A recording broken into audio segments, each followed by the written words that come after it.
And here it is. It is happening. Roll up, ladies and gentlemen. One man went to mow. Yes, it is happening. I am here. I hope you are as well. If you are around, then just spend however long you can spare with the session as we discuss all matters Nigeria related. You know what we do here. So we're doing that thing that we do here yet again. So if you're chanced, as I said, then just surrender yourself to the space for however long the session lasts. One man went to mow, the eagle has landed. Savior, holy, holy, holy, holy, Aregbesola, another Savior, holy, holy, holy, holy, Aregbesola, another Savior. Well, this is Mobien. This is dedicated to the gallant heroes of the Nigerian Biafra War and IPO families all over the world. I remember the Nigerian Biafran War, in the thickness of the Biafra genocide. Hey, one man revived the vanishing hope to life. Let the great Biafran army to fight, and they were singing out, holy, holy, holy, holy.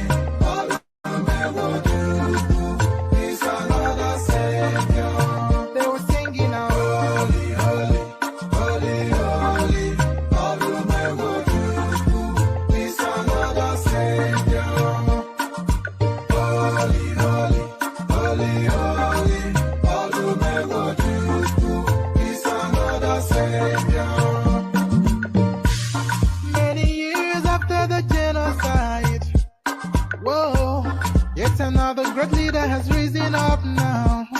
Oh, and he's leading the Biafrans to victory. Inyamadika, yabika kwa namno. Hey, anamakele mazuche mefo. Manemo, it's an honor having you on board. When I'm singing along, holy, holy, holy, holy.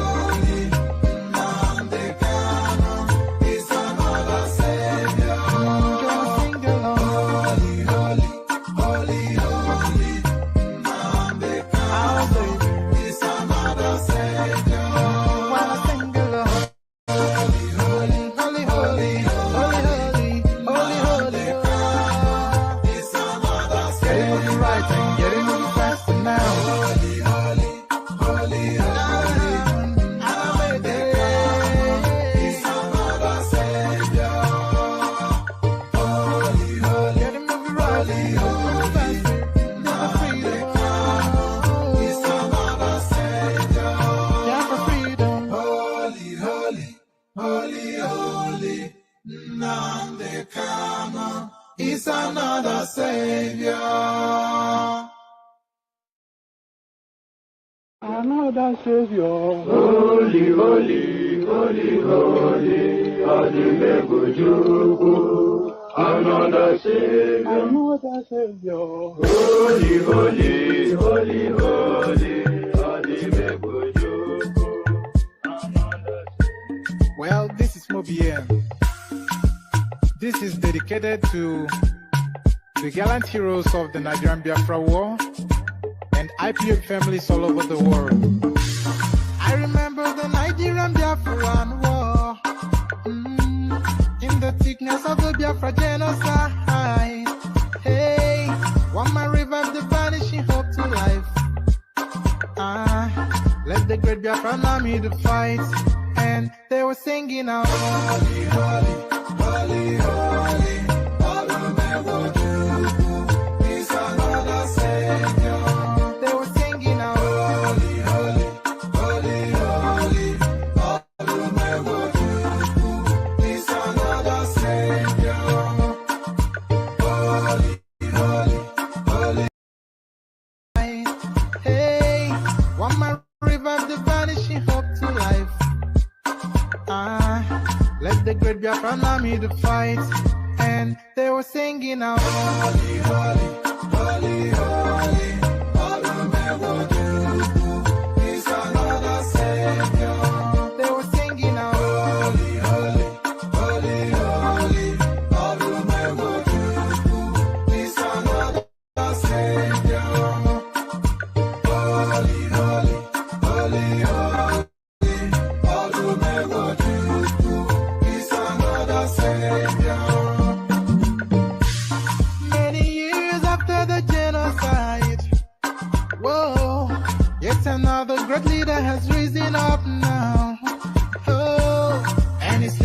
Biafra's to victory. Inyomadika, Yabika Kokwanam no. Hey, Anamakele Mazuche Mefo. One more. It's an honor having you on board. When I'm singing along. Holy, holy, Nandeka. It's another Savior. Just sing along.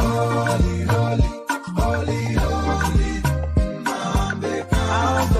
It's another Savior. When I sing along.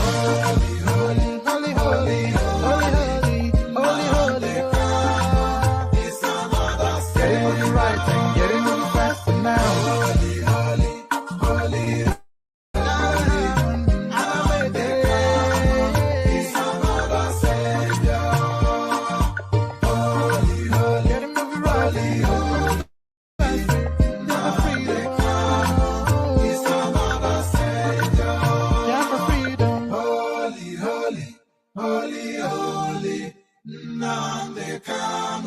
It's another Savior.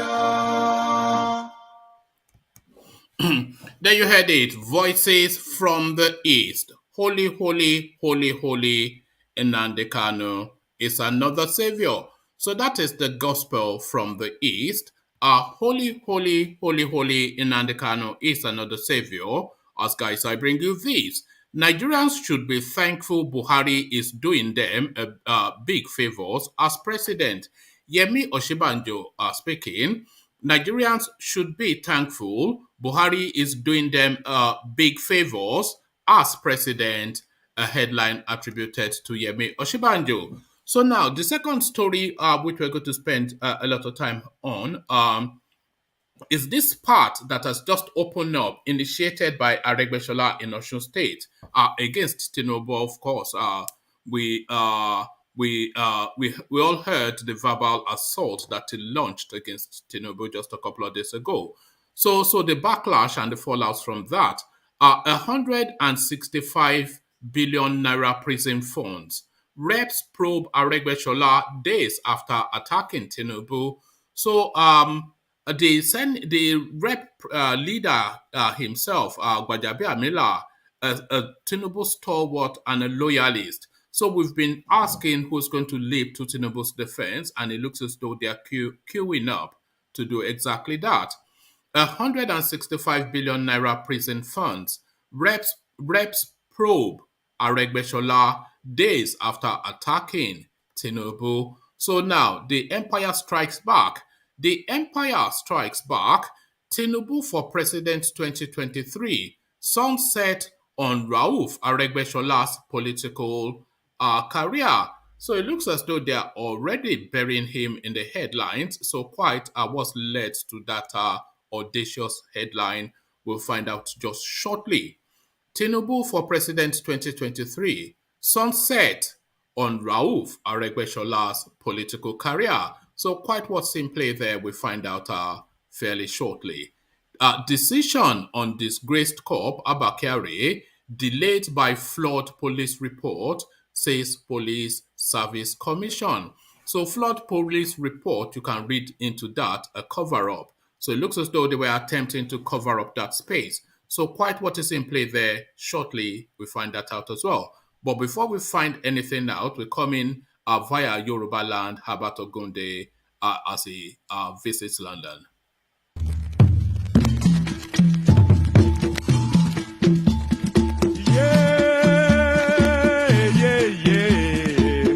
Àgbà kì í ṣòro bí ewé.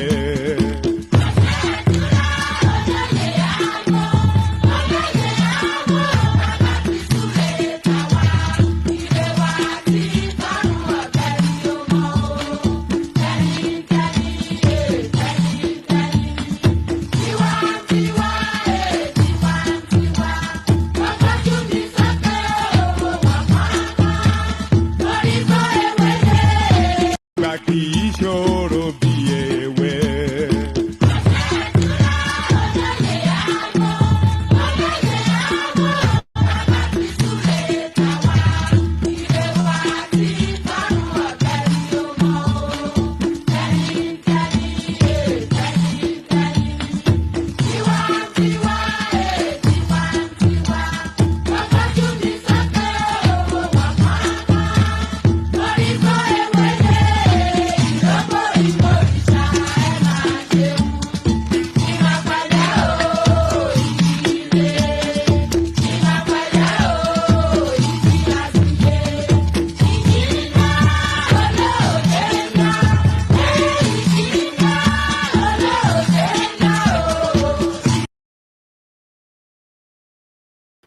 And there you heard it, the voices of Herbert Ogunde.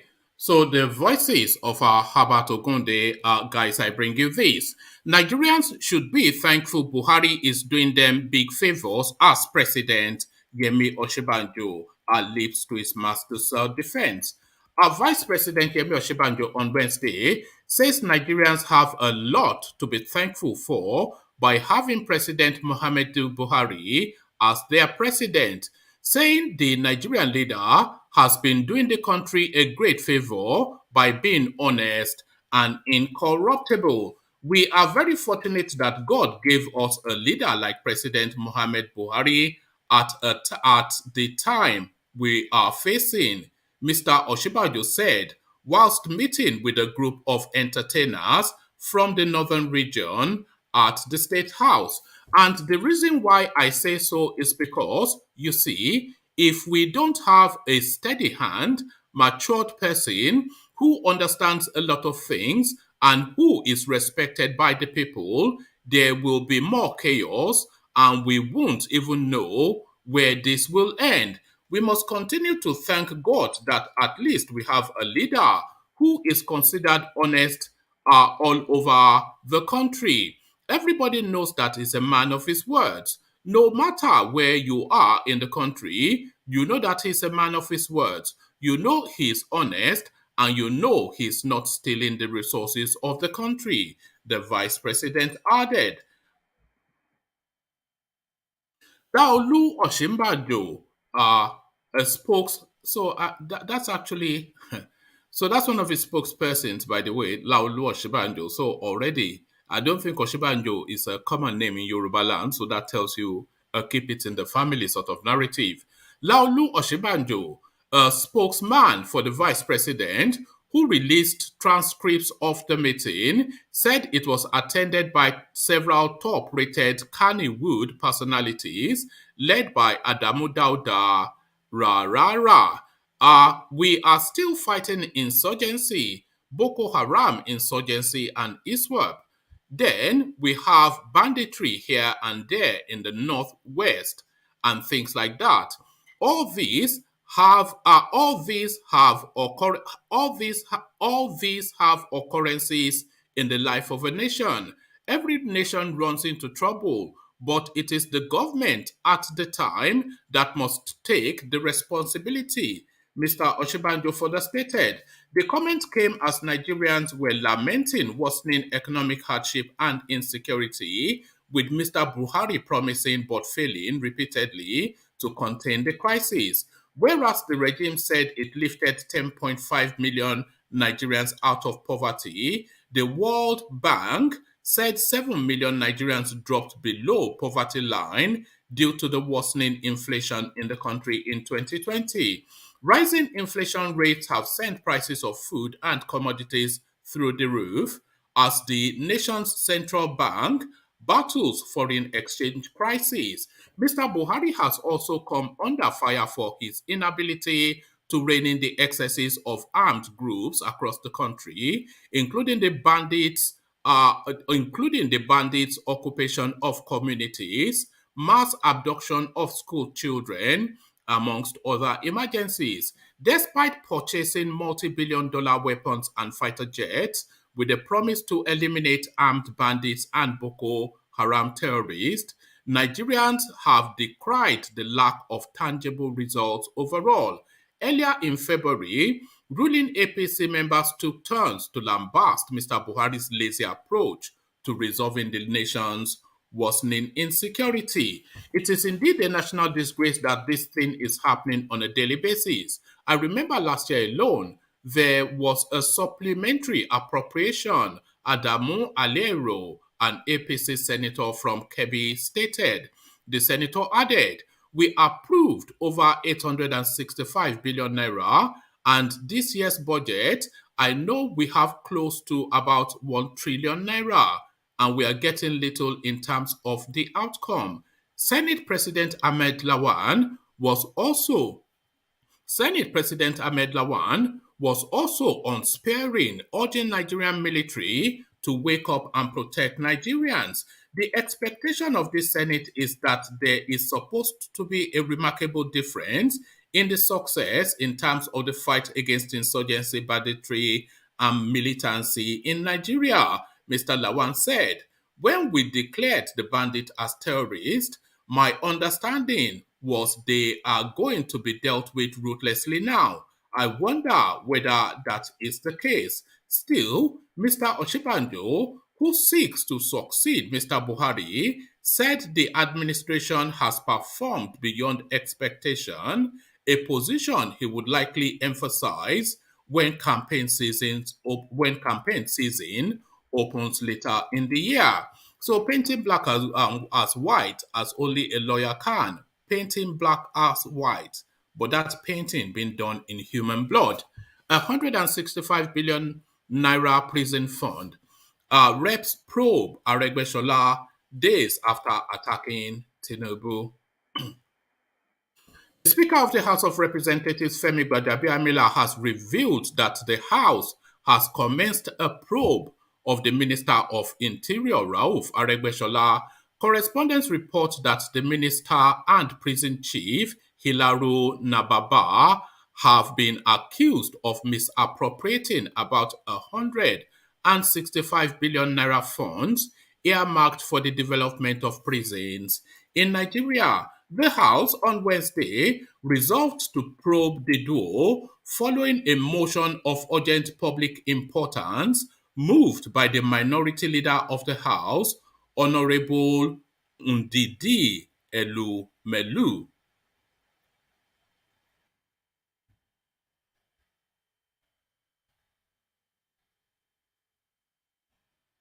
Pardon me, I'm just trying to scroll to the.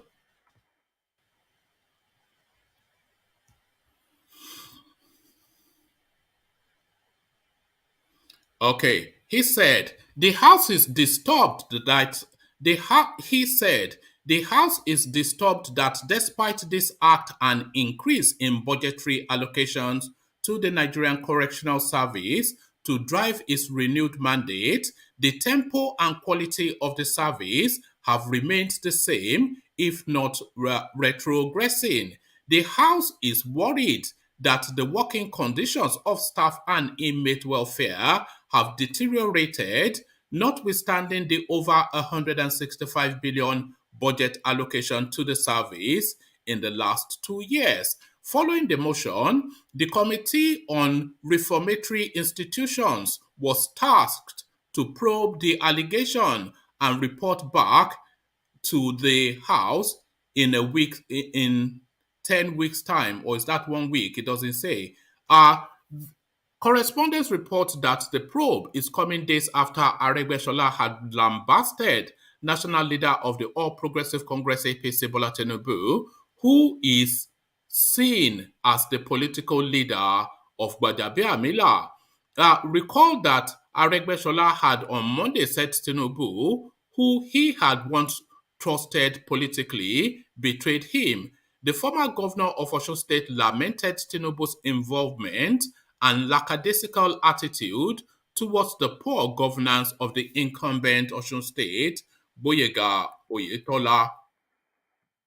Aregbesola accused Tinubu and former APC interim chairman and ex-governor of Osun State, Bisi Akande, of foisting Oyetola on the people against the popular will. The minister frowned at the development and declared that enough is enough for the politics of the minister frowned at the development and declared that enough is enough for the politics of godfatherism and enthronement by treacherous leaders who equate themselves to the status of a god. So there it is, right there. The fight back against Aregbesola has now started to take shape. We saw the Oba throw a stick at him, throw a stone at him just yesterday, and now Gbajabiamila looking to whack him with the big stick. So still with that narrative,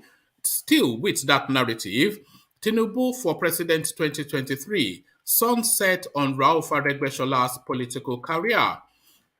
Nigeria's Minister of Interior, Rauf Adesoji Aregbesola, is no doubt a grassroots politician, Islamic scholar, and a self-styled comrade. He was one of Bola Tinubu's greatest ally, right-hand man, and prime enforcer. That was until the center could not hold between the duo in recent months. Aregbesola's decades of support and political yeoman jobs for Bola Ahmed Tinubu earned him the Works and Infrastructure Commissioner uninterruptedly for 8 years, 1999 to 2007, in Lagos State, and apex political leadership in the Alimosho Federal constituency of Lagos State, and a two-term governorship of Osun State, all on the graces, contacts, and financial might of Tinubu. After his stint as governor, he attempted to come to Lagos State to take up Lagos West senatorial seat.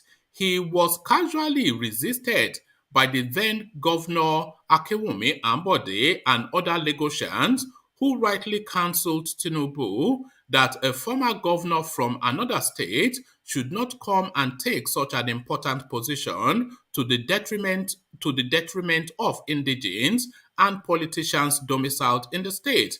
Tinubu's spouse, Senator Remi Tinubu, openly counseled Aregbesola on his thank you tour to Tinubu's Lagos residents after his gubernatorial tenure to stay put in Osun and grow the party. In other words, he is a distraction in Lagos politics.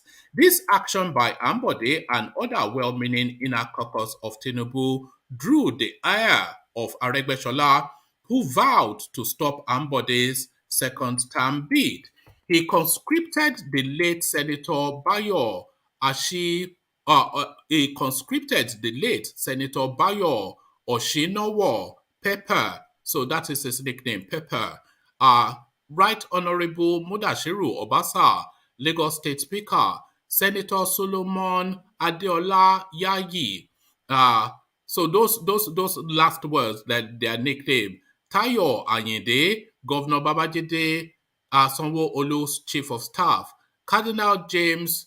So he conscripted a lot of people from his political enclave, the Mandate Group, and a host of others to convince a gullible Tinubu that Ambode was trying to supplant Asiwaju as the new numero uno in Lagos politics. They succeeded, and Tinubu decided to drop Ambode in favor of a grateful Sanwo-Olu. However, in a twist and turn of events, Aregbesola began to work with the late Oshinowo, A.K. Pepper, and his other co-travelers on how to supplant Tinubu as leader in Lagos politics. Immediately Tinubu sensed this.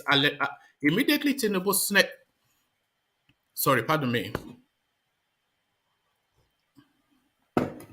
Immediately Tinubu sensed this Aregbesola-led power-stripping gang. He dissolved the Mandate Group alongside other groups in Lagos All Progressive Congress APC. He derobed Alhaji Abdullahi or Onilolobo, who Aregbesola in the meeting made Mandate's new state chairman. Asiwaju severed all ties with Garulus Oshinowo, and this must have accelerated his demise. Also, Asiwaju cut off Aregbesola, who had also begun to nurse presidential ambitions.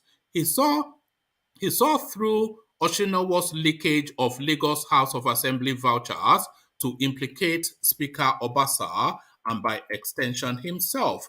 Tinubu slowly but steadily has begun to squeeze out and whittle down Aregbesola's influence in his Alimosho stronghold by promoting H.E. Adegoke, the remnant of the Justice Forum and anti-Aregbesola elements in the constituency. Meanwhile, the Osun State Governor, Agboyega Oyetola, was also directed by Tinubu to decisively deal with and demystify Aregbesola by rolling back all his popular policies, to the glee of many indigents in the state, of leaving spring. The rest, as they say, is history. Aregbesola is now fighting for his political life in Osun State. He has lost control of the APC party structure in the state, and all the cases he has filed in court have been thrown out with ignominy. The APC National Caretaker Extraordinary Convention Planning Committee recognized Oyetola faction, and Oyetola is set to clinch the APC ticket despite the tantrums of Aregbesola and his diminishing supporters. The governor has the backing of all men of worth in the state, to the chagrin of Aregbesola and his co-travelers. It is indeed ironical that within just 3 years, the same evil that Aregbesola perpetrated against Ambode and uncountable others is being visited on him by God, who does not forget, who rewards according to actions and inactions.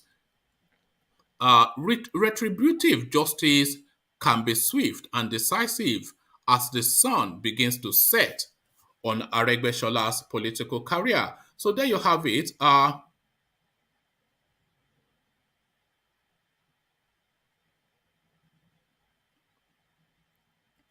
So there you have it. There is more to this, but this just charts the trajectory of the narrative. A lot of this we've already read in previous sessions.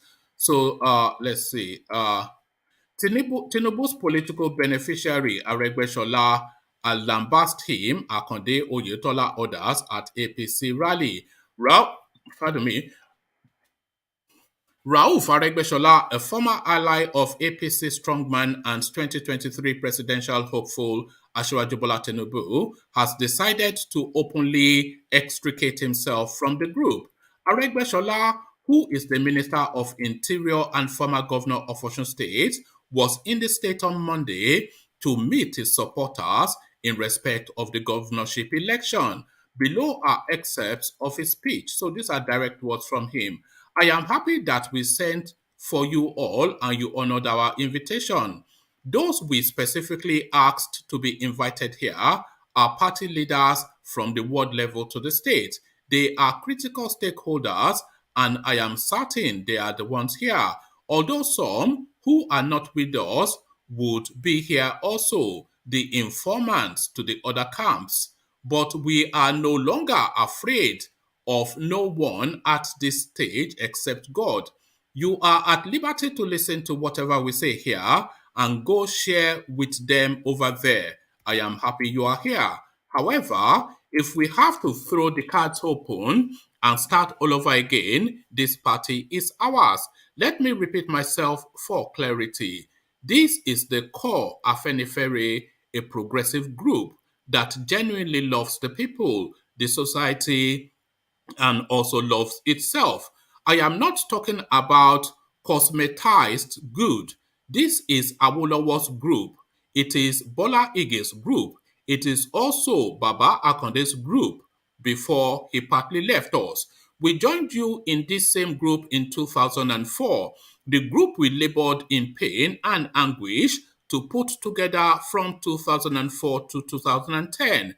November 26, before the court gave us victory. This is the same group, therefore, stop calling yourselves a faction. You are the main APC. Let me put it more succinctly. If our great leaders who had passed on had the opportunity of returning to this life, it is this same party they would join. They would not join a party that is not theirs. It is almost impossible for Bola Ige to return to this same life and refuse to be part of this party.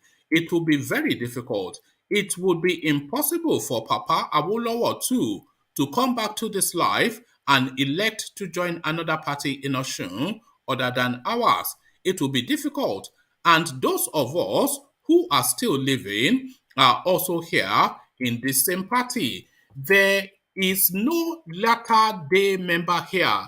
Everybody here started with us from day one. Even if some have left at some point, we knew why they left. There is no one here who did not suffer with us.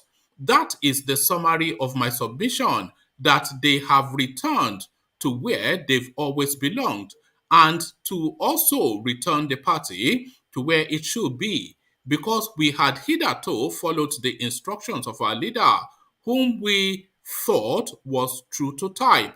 We followed and served this leader with all our might. In fact, our loyalty to him had caused some people to start wondering if we were no longer Muslims, but we were with him and served him according to the admonitions of our forefathers, who said when serving anyone, we should do so with sincerity and loyalty, that if you regard anyone as your principal, you must serve him wholeheartedly. Sadly, we did not know that whilst we wished him well, he did not think good for us. However, because we placed him higher than where he ordinarily should be, he started to think he's our God. Unfortunately for him, we had sworn to God that whoever compares himself to him, we'd beg him to bring down such a fellow. God says he does not have a rival. And if you heard what I said in Arabic, God said he is God and he did not have to start procreate. God said, God said he does not have a rival. And if you heard what I said in Arabic, God said he is God and he did not have to start procreating before he will assume his place as God, that only humans procreate. You are the ones who attach importance to procreation. As God, he does not need a child to dwell in his glory. He does not need a family member or younger siblings to regale in his majesty, that he does not even need a group to be who he is, that he is God and that is who he is. So whoever puts himself in place of God, well, let him be his own God. With suffering, pain, and perseverance, we nurtured this party to this stage it is. With sweat, tears, blood, and even lost lives. It is by God's grace that someone like me did not pay the supreme price too. Many may those who lost their lives to the struggle find peace with the Lord. Tough as it was, we did not seek revenge. We took our government on November the 27th, 2010, and by the 28th, we announced that whoever sought revenge would be struck down by God.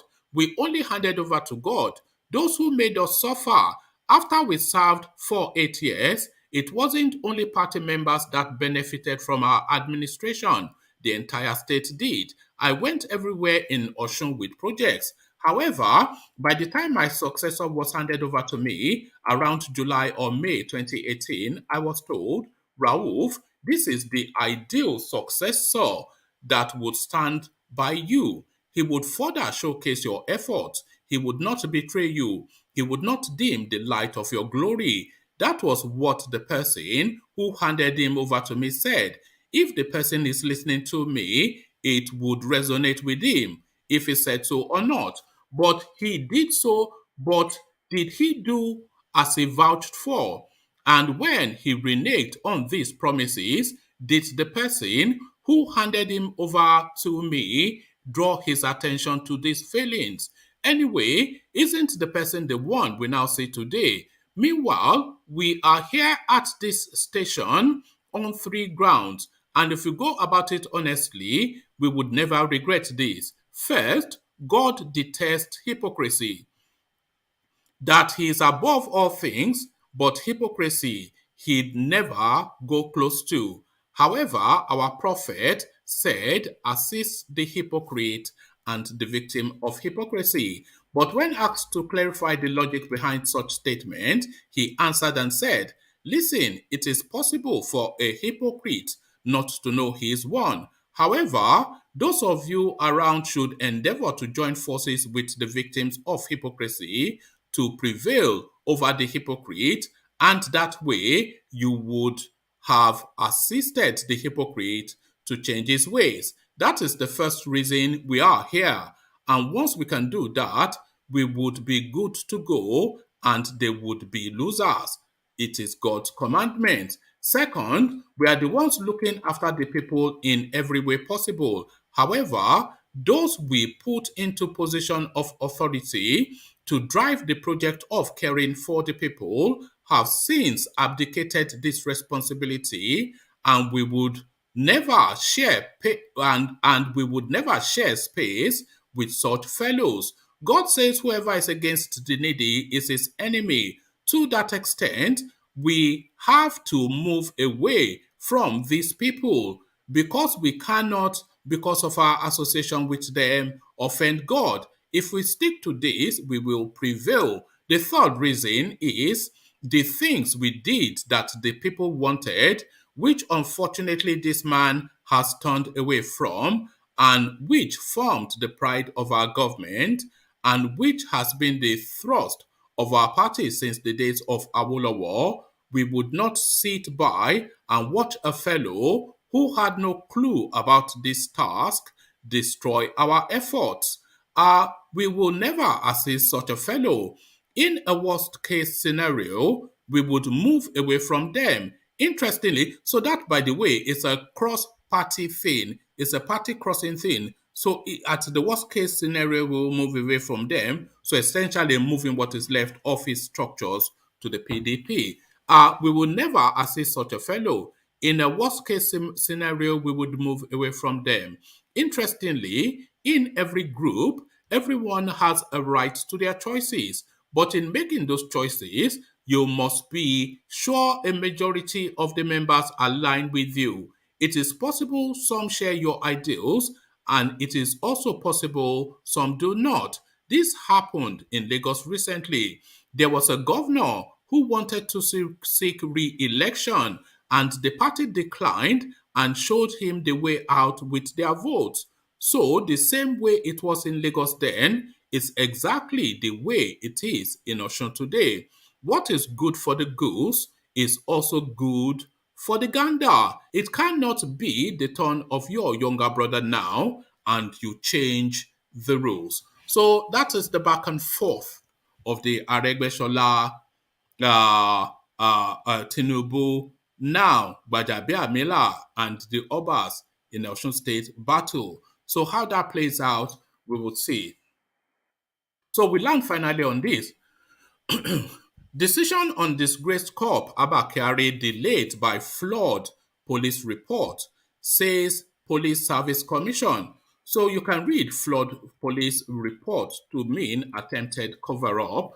The Police Service Commission PSC on Wednesday says that the investigative report submitted by the Nigeria Police Force on one of its embattled members, Abba Kyari, is filled with many loopholes.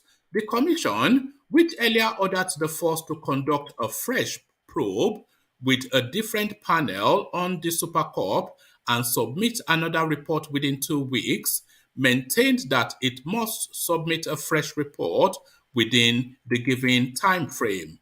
Ikechukwu Ini, the commission spokesperson, on Thursday explained that the commissioners, led by Musiliu Smith, a retired Inspector General of Police, would take another decision if the loopholes still reflect in the new report. The Inspector General of Police, Usman Baba, had set up a probe panel to investigate Kyari over allegations by the Federal Bureau of Investigation in the United States that he, Kyari, has links with internet fraudster Raymond Abbas, popularly known as Hush Puppy. The panel, led by Joseph Egbenike, a Deputy Inspector General of Police at the Force Headquarters Abuja, submitted its report to the IGP, which was later submitted to the Police Service Commission. Not satisfied with the report, the PSC at its last plenary returned the report and ordered that the police should set up a different panel to investigate the matter. But responding to inquiries on whether the PSC had abandoned the first report, hence its resolve for a new report, the commission said it has not abandoned the report, saying the fresh probe panel is directed to fill all the loopholes the report has. Jettisoned, we have not jettisoned the report. We now said they need to do more work. There are loopholes, there are gaps that a new panel should handle and need told correspondents. He added, when they do that and bring it to us, we will now take a decision on demand. The commission noticed there are gaps. There are more investigations they wanted to be concluded before they can take a definite decision on demand. We gave them 2 weeks to do that. When asked what the commission would do if there are still further loopholes in the subsequent report to be submitted, and he said, you know, you are asking me a question I don't know. You know, I am not a member of the commission. They brief me after their meetings. If there are further loopholes, the commission will look at it and make a decision, and they will tell me. So there you have it. Essentially, the Police Service Commission is essentially accusing the Nigerian police force of covering up for this just variously crooked policeman. So there it is. Ajanle Koko, I see you. Charlie Boy, I see you. And you and UK. Sorry, just bear with me. Let me just scroll up. And Charlie Boy, I see you. And UK, I see you. So good to see you all, gentlemen. So let's go first then to UK. UK. So now it looks as though the police commission, so it looks as though the police service commission, from the reading of that, they are pointedly accusing the Nigerian police force of a cover-up in the Abakari matter. So they've tasked them to submit a report regarding Abakari, and the report was so lopsided and so watery that the Police Service Commission had to send it back to the police. So if the police cannot conduct an investigation at that level of request, is either they are not fit for purpose or they are covering up something. So it looks as though now the cover up for Abakari is not something that is going to go away. UK. Yeah, well, one man.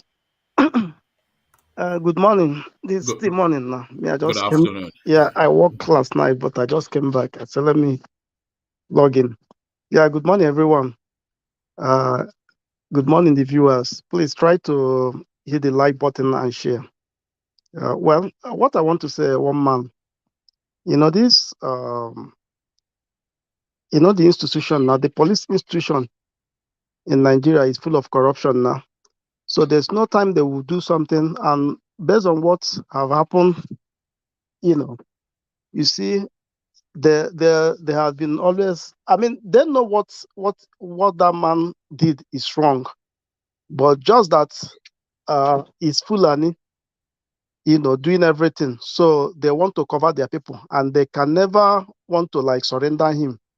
For the fact the FBI are already, say that this man, they are looking for him. He committed something. So he did, because they have been trailing him maybe over 10 years or even 20 years, because nobody really know when he started. But for the fact he's in the gang, all these drug cartel. So it's a very long thing that they have been doing. But for the fact these people say they want him, I believe, yes, he committed those things. And our people now, or their people, who don't want to give him up, because they believe that he's the super cop. They believe that he's working for them, and the kind of work he's doing for them is not like a good job. I mean, all those dirty jobs, they will send him, he will go and do, So for me, I mean, he must face the music, Yeah, he must face the music, but is Yes. he going? I don't think he can escape anyway, because there's just too many allegations. A lot of them fairly verifiable. The FBI is big enough an allegation. The drug thing is just too big, and then all the allegations in between. This guy is a crooked cop. But by the way, he's suspended, not dismissed. But you would say he should be suspended pending a final outcome. But I cannot see how this guy can escape Yeah, what yeah, where he finds himself, yeah. Because even in Nigeria. yeah, look at.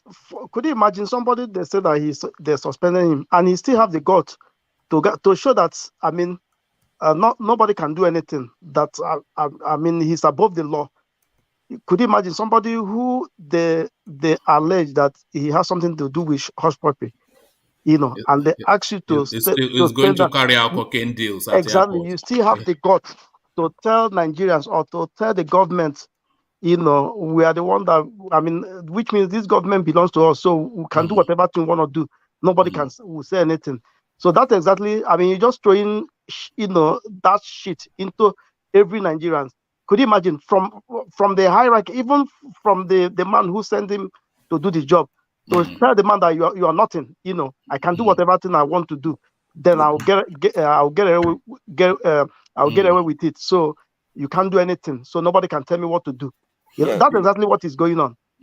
But So for the fact, I mean, all those things, yeah, I mean, they will. I mean, he can't get through. I mean, they can never allow him. I mean, if they like, let them keep. I think within the next 2 weeks they will recommend his dismissal. So they're saying it could be reabsorbed, but I don't see that. There's just too many. It's just too I think, public and I too think, glaring. Yeah. I think if these people were once they give Nigerian government sanction, I think they will release him. I So mean, that's what. I think the Police Service Commission is going to recommend his dismissal and prosecution. So they will dismiss him, but will they prosecute him is the question. Well, you're right. So for the fact there are people are still there, but I know that even if he feel that, but that man can never go scot free. I mean, that's all I want to say in this. but Just also, look at all the people he has killed. So many people. They said his brother was the one that was using to handle money. From Hush Puppy alone, this guy got this is it. How internet fraudster Hush Puppy's gang paid 235 million into account of Abakari's brother. So just from that angle alone, close to a quarter of a billion. Is just a hardened criminal. But Jake, you wanted to say? yeah, but I'm also surprised he's the only one. All politicians in Nigeria do that. They're the same thing. They all do that. All the politicians, even the guy in Imo State is a criminal, but he's the governor of Imo State. Oh, there you are. One man, Yeah. just my wife is calling me. Just All right. Let me give you a moment. Can I So, go? yeah. Go on then. So yeah, you were saying that well, all politicians in Nigeria. So we know that, but everybody is a thief, but everybody is a crook, but it's whoever they catch is a thief. That is what we say in Nigeria. Everybody is a crook, But I'm but whoever happy they that it's catch is a happening. thief. That shows all the politicians that if you're a criminal, you can't go to America. I'm happy America doing that. But the criminal party sent to the lesson. The criminal party. Forget about this America. You have a lot of faith in America. America is just a crooked country. I know, but I'm happy that teaching all these politicians, criminals in Nigeria that you can't get scot free. I'm happy they're doing this. They'll teach them a lesson. They stop doing the criminals stealing money and doing drugs. All right, thank you, Charles. So the next talking point, I'm not really sure that you would know much about it because it's quite a specific. Do you know anything about the Aregbesola and Tinubu narrative? No, you don't. I but didn't I expect want to talk about. I was going to talk about Namikawa yesterday, but you guys were too. Okay, go on then. Tell us about Nandekano. Yeah, I think I think Namikawa. I think the Nigeria illegal kidnapping from Kenya. They know what they did. Nigeria kidnapping from Kenya, but Nigeria don't want to say the truth. They're kidnapping illegal. How you can kidnap a citizen, and also disagree yesterday when you guys saying Namikawa is not a citizen of Nigeria. I disagree. When you guys were saying that he's a Biafran, no. So what is he? I think he's a Biafran. I think Biafra is a country. That's what I believe. It's a country that was formed before Nigeria became Nigeria. Where are you getting that? Who told you that? See, because what Thomas is saying yesterday was Biafra is an idea. It's not a place. It's an idea. That's false. What Thomas said about Biafra is false. You shouldn't say that. That's Which is false. what? Which is what? You get as I said. Do you know the southeast Nigeria was part of Cameroon? Nigeria was illegal, forced to become a country illegally. They were forced to Yes, become a we country know that illegally. Nigeria was carved out yes, so we know that. So Biafra, in my opinion, could become a country. It could become, but it never was, though. There was never a place called Biafra, so it never existed. The woman, the So if you go Soviet. and check the history books, you will not If you look find at a if place you look called at the Biafra. Soviet Union, that's a good example. Look at the Soviet Union; it's a good example. A good example of what? A lot Ukraine used to be part of Russia. So Mm-hmm. Moldova used to be part of Russia. Ask yourself, why is Ukraine now from the own country? Ask that question. All Why is right. that? And what are you concluding from Yeah, that? one man. Yeah. Yeah, can I say something? Yeah, go on. What of that part of the map that used to be, is it the bite of Biafra? When you go down, close to, like, I think it was between that the Niger Delta. I think it's close to, like, Satume Principe. When you go below now, there's a place they used to call the bite of Biafra. Why do they take it away from this thing, from our map? Well, you know that bite of Biafra. Do you know how far it runs? It's quite a I stretch, know it covers. Yeah, Yeah. I know it covers. It runs through. It almost. Nigeria to Equatorial Guinea. I think Mhm, all the way to part of Gabon, then come some part of Cameroon. mm, Because I know it's a very, though the territory was controlled by the Portuguese, mm, because of the Satome Principe, mm. the Satome. So those areas, the whole area used to be the bite of Biafra. You know. So Okay, but I suspect that might well be a localized name for the river that runs through it. It was also called the Bight of Benin, the Bay of the Atlantic. mm, So it has several names, and like you rightly said, it runs almost the expanse all the way to Gabon. mm. So I'm not quite sure. But it wasn't a country; it was just a river. No, no, no. You can. Well, Can I? I think Yeah. I would say maybe it's from there that the Ojuku, they get the name, Yes, to yes, say is Biafra. yeah. So I mean that's all I can say about No, that. no. Yeah, Actually, but I think Charles is romanticizing with the notion that there was actually an actual country called no, Biafra. no, But no. The one. it's a concept. It's to come, but it's not yet And been. listen, Yeah. mommy. Do you know if you type slavery, it says Biafra, slave from Biafra. If you Mm, type it, do you know that? If you type slave from Africa, it says Biafra. I right. I was surprised when I saw that. And why would you type that? And what are you getting from that? No, What I'm what just what does that add to your no, knowledge? no, no, I'm just trying to say that Biafra was a thing back then. It wasn't a country though. Nigeria wasn't a country I mean, back then. it's like saying River Niger, Okay, one man. or the Atlantic. Yeah, Yeah, can I say something? yeah, gone.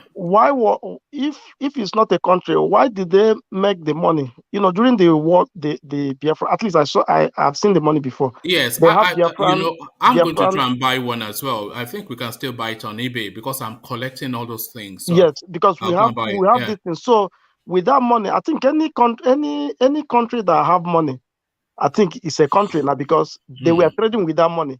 mm, Trading that things didn't work out the way they planned. But mm. what do you talk about it for the fact they have no money and they were using that money during that time? So what do you why is No, it that it's not a country? they had the money in that narrow slot of Mm-hmm. I think about a year or two into Yes. their insurrection. But that money, it wasn't an internationally traded Okay. money, Okay. and I Okay. don't think it was globally accepted. Okay. It's no more than cowrie beads. You know how they used to have cowrie as currency. That's essentially what it was, some localized thing just to recoil from the Nigerian state. But it's not something that is you know, it's not. It didn't have an exchange to dollar value for. Yeah, because Yeah, I it was was looking at right. the money too. Eh? Yeah. It was just Eh, symbolic, uh, yes. just to show that, oh, we Uh, have our own nation, so we have our own currency. Nigerian train that are in Biafran land, they took over it, they changed it to Biafra, they color it Biafran, and it's just to show that, oh, we have founded our own nation, our own country. So that money was not internationally recognized. It was just within that Biafran. It's no more than cowries, isn't it? Just cowries. That's what. It's just symbolic purpose and to start something. I mean, just to detach themselves from Nigeria and start something from there. You know, it was just it was an attempt, you know, to succeed, but they didn't know whether it's going to be possible or not. You know, if Biafra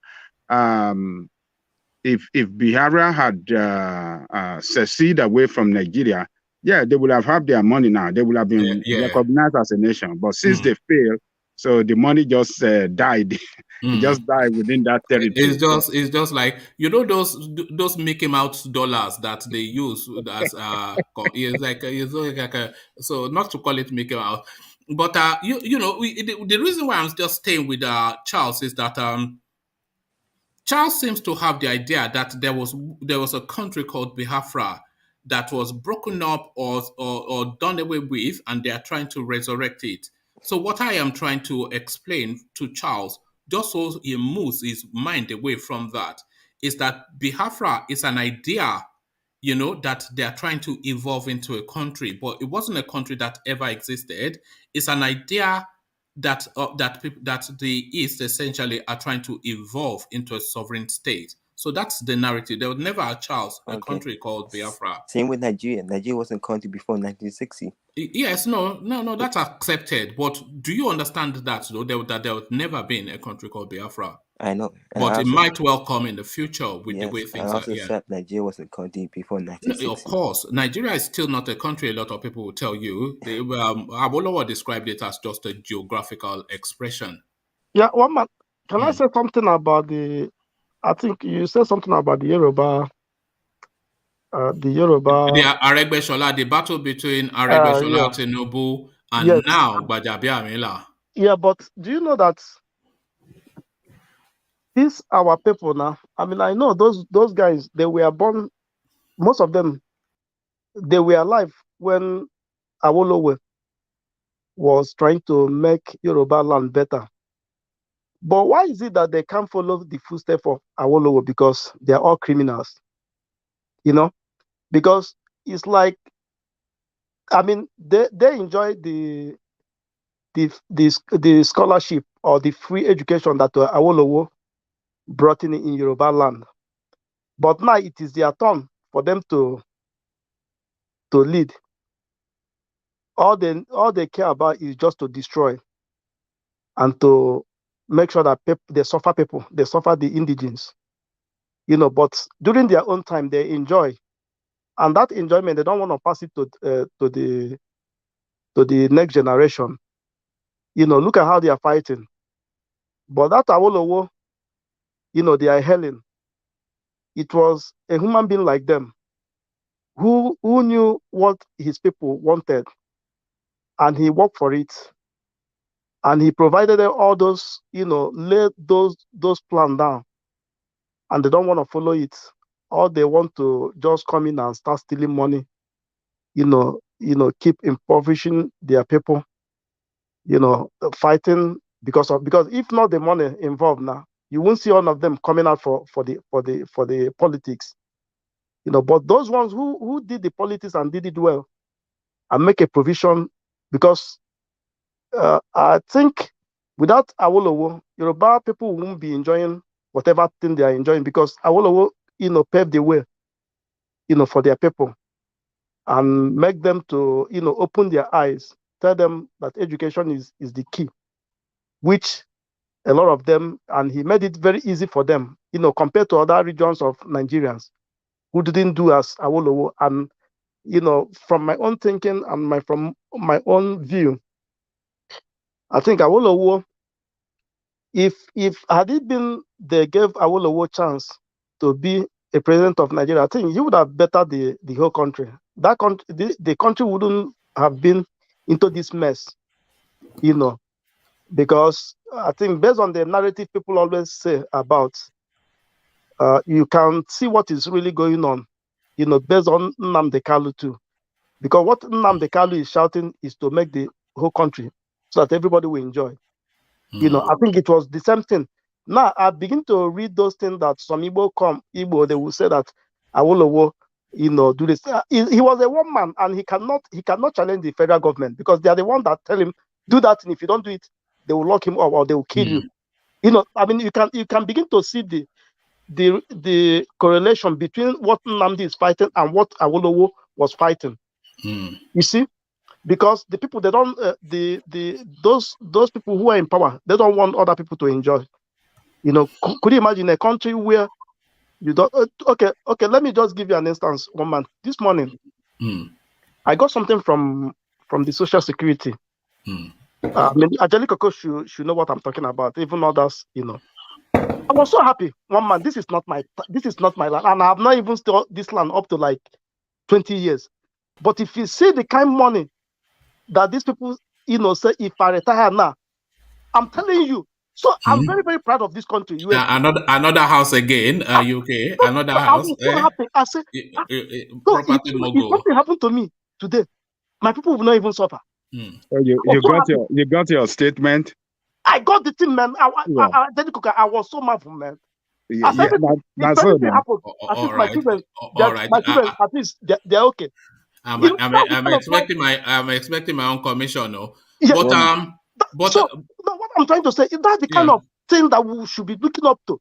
That's how the country should have been, because if that country is like that, nobody will be having, even be thinking about this, even if they eat money, But at least give people give people the ground to survive, at least to see a good life.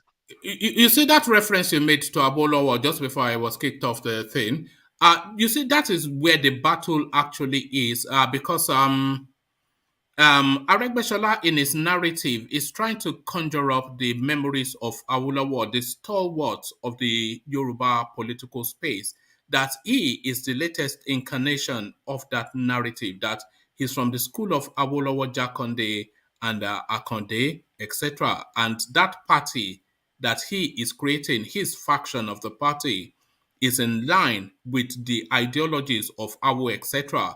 So he's trying to be the Awoist, trying to conjure up that name. But Tinubu will tell you that he's an Awoist too.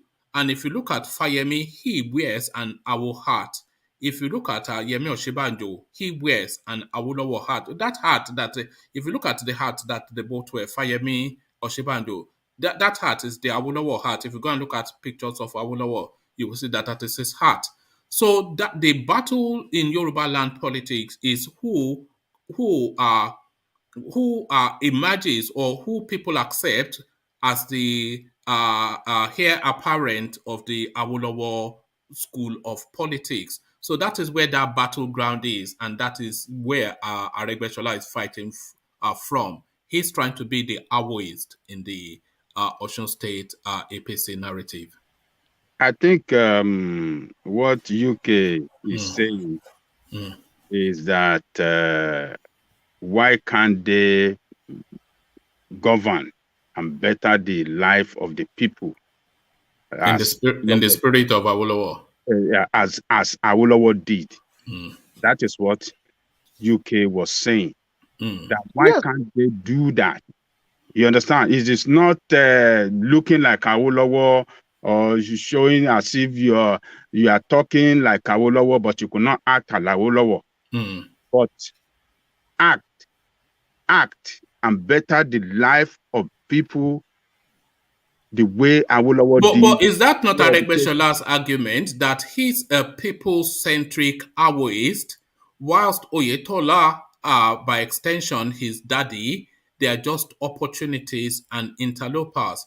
So he's trying to paint that story that he's the Awo people's person. Because you know why they try to use Awolowo so much? Is because the Yoruba space thinks, and based on history, they know that Awo is a development grassroots sort of person that has a master plan for Yoruba land and by extension Nigeria, which just would develop an economic viability and a social welfare sort of governance that just looks to the last man. Nobody is left behind sort of politics. So that's the Awolowo trajectory. So what I think Aregbesola is trying to do in Osun State is to say that, look, the policies of my governance and my intonation and outlook is that Awoist thing. And he's then trying to, if he owns the Awoist space, then he pushes Tinubu and by extension his godson as the opposite of. So I think they are playing some sort of Awoist something, is essentially. I'm not sure if that makes sense. But one man. Yeah. My question is that these people that is fighting one another, weren't they born during Awolowo time? That's my question.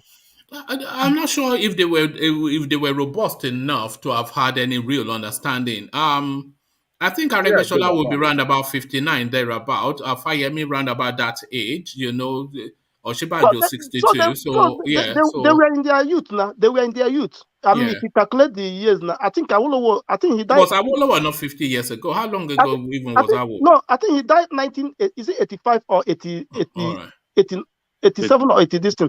But I don't remember, but I was still small, but I was still very, very small. Okay, you have memories of him too. Yeah, but I knew when Awolowo died, there was a national public holiday that day. When he died, they say Awolowo, we are thinking, who is Awolowo, But for now that, based on this your platform, I think, and I've been reading something about him.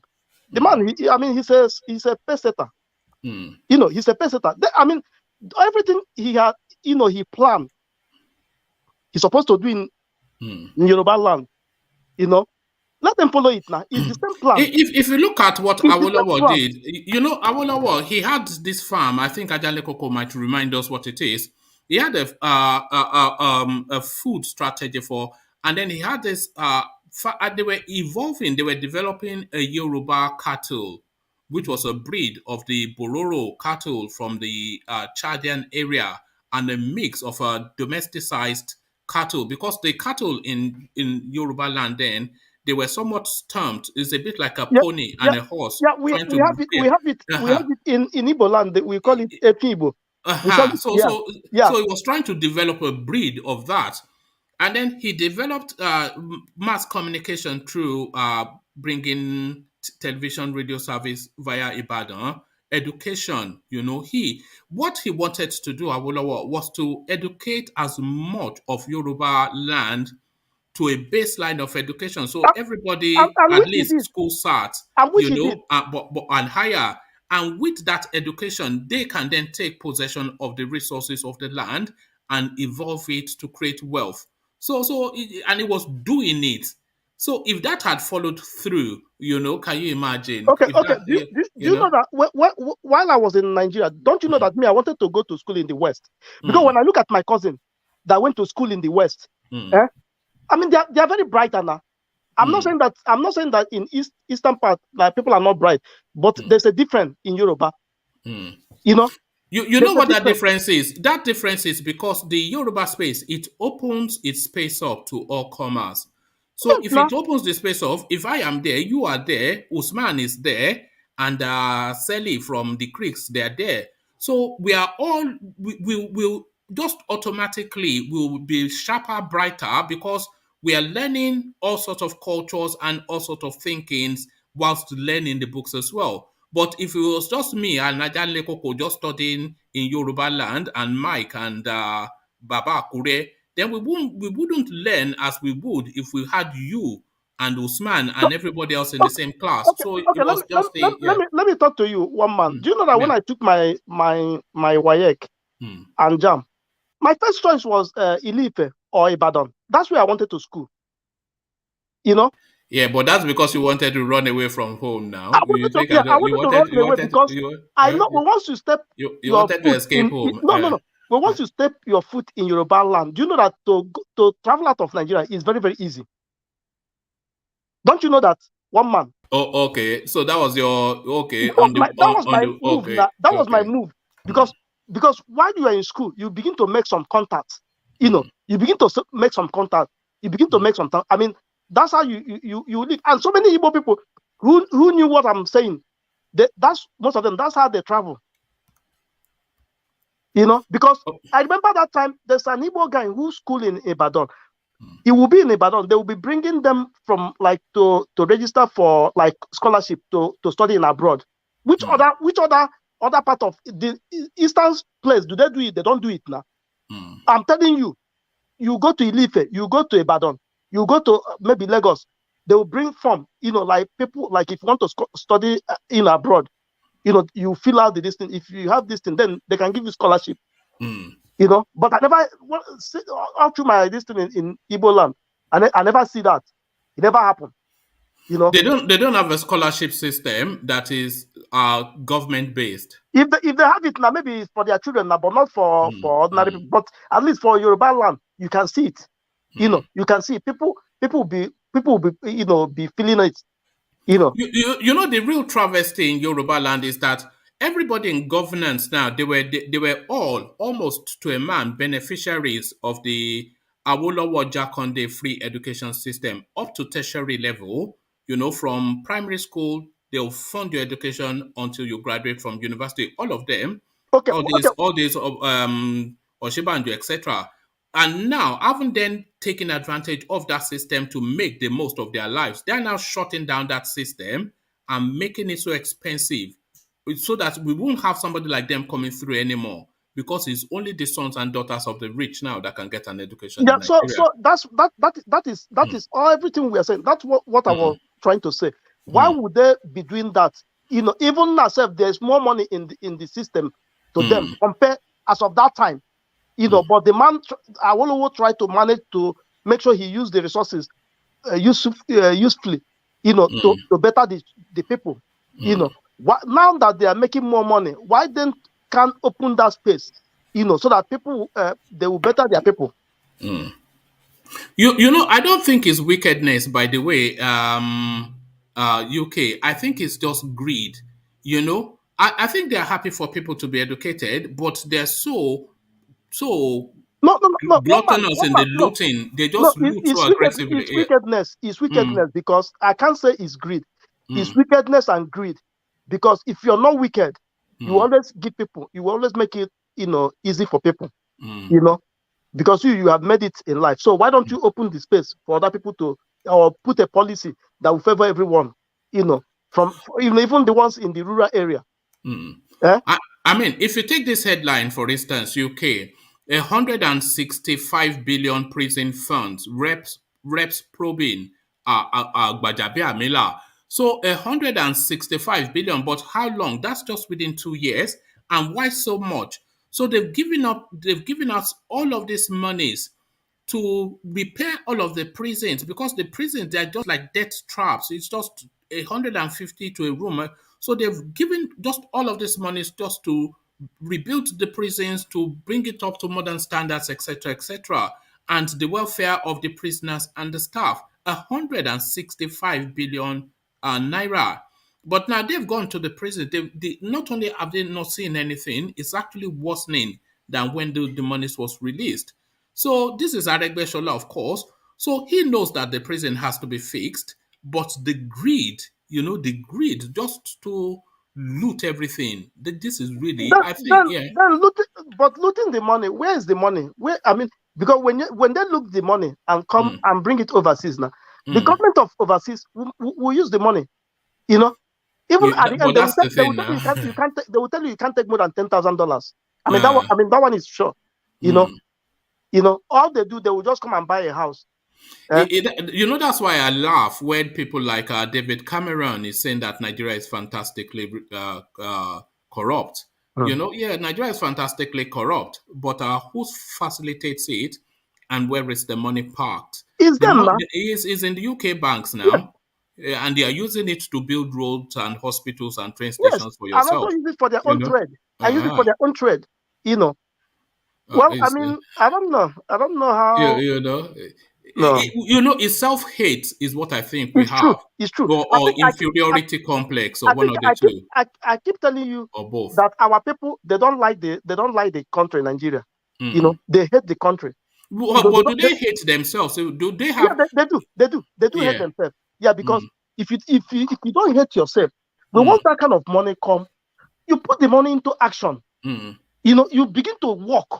You begin to work with that money because that is exactly what they expect from you. That money is too much. 160 something billion to fix the prison. In it's 2 years, so it's too much. It's I mean, is it not even people's budget? I mean, like 2 countries from our neighboring country. Yes. 3 countries, you know, just to fix prison, and they can't do it. And that prison, these criminals, you guys are even, because the money they give you so that you can reform them, you know, you can reform them. Even the prisoner, they can even be working while they are there. They can be working while they are there. You know that the Nigerian prison, they have a feeding budget, but if you go to the prisons, if your family don't bring food for you, you'll just starve and they'll throw your body into a mortuary. Even the environment where they put all of them, squash all of them.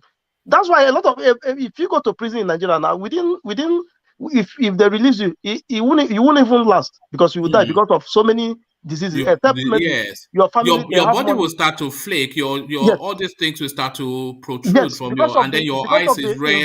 So you can't see anymore. You are weakened, and it's just they let them just shoot them rather than, that's a slow death, isn't it? Making them that way, you know, because they don't have, like as you said, we hate ourselves. We don't have respect for human life, you know, so they don't even care.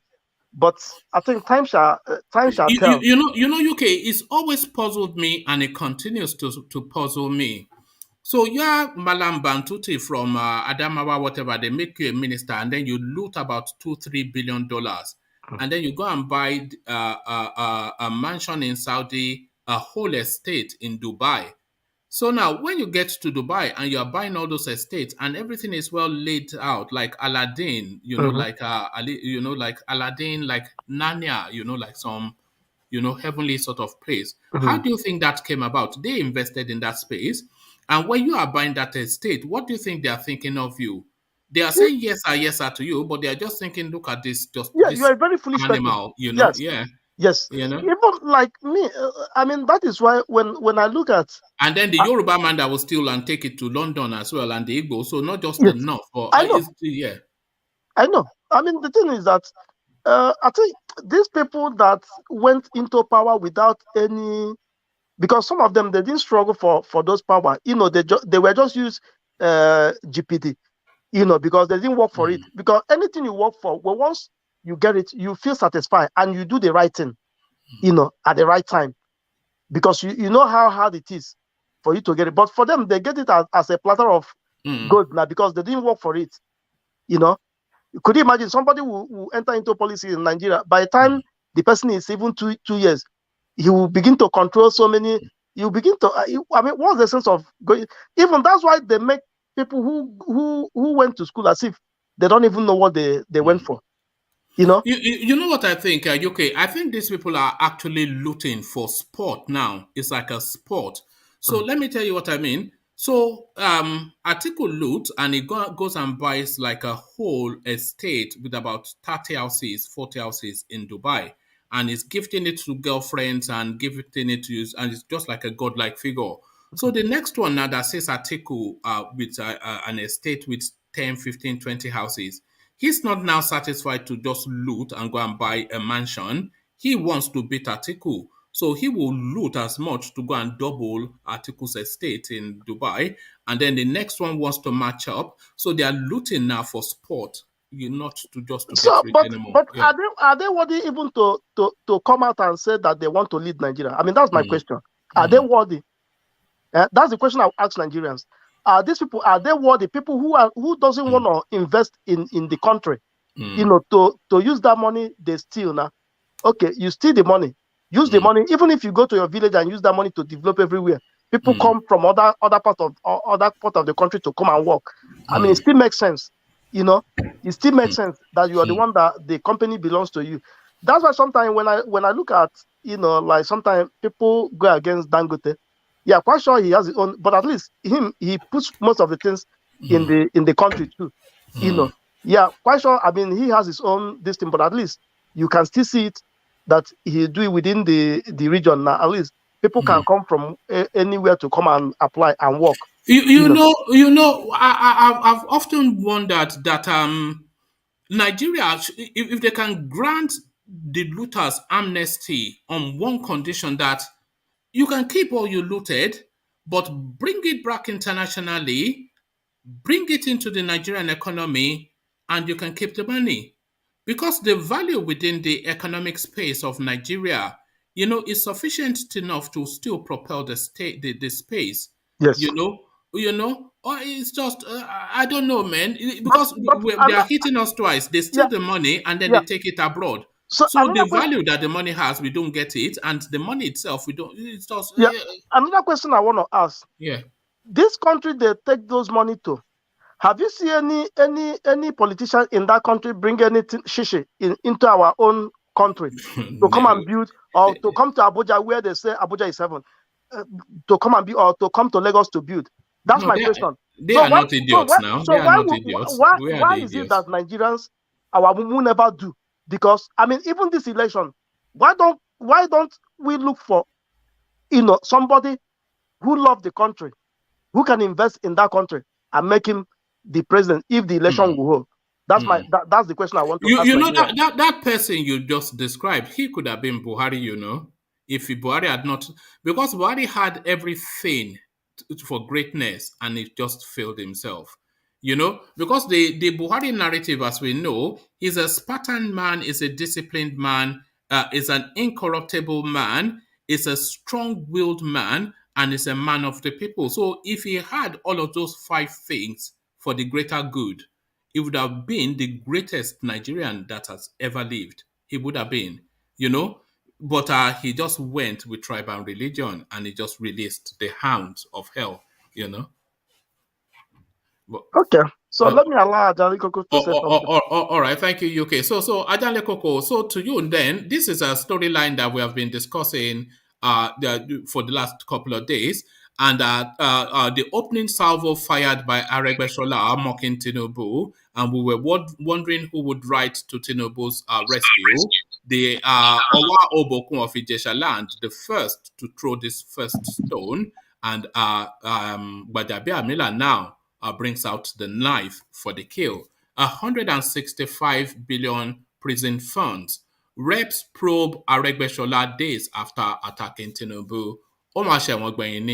This is what they are saying. How are you, one man? UK, how you doing?